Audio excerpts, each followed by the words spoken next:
Hey, Dan here with 3D Auto Repair. Today we're looking at a 2008 Chevy 3500 with a Duramax and an Allison transmission.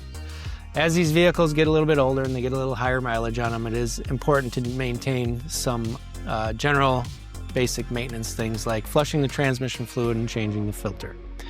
At 3D Auto Repair, we have a full service trans flushing machine, which means that we can flush the entire system, all 12 quarts in this particular vehicle, then reinstall new fluid, which it does all at the same time.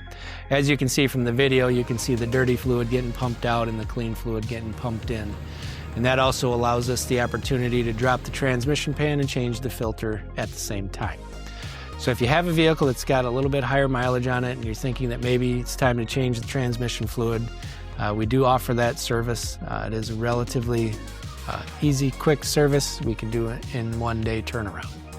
So if you have a vehicle that you think might need to get the trans flushed on it, please feel free to give us a call. My name is Dan. We look forward to seeing you at the shop.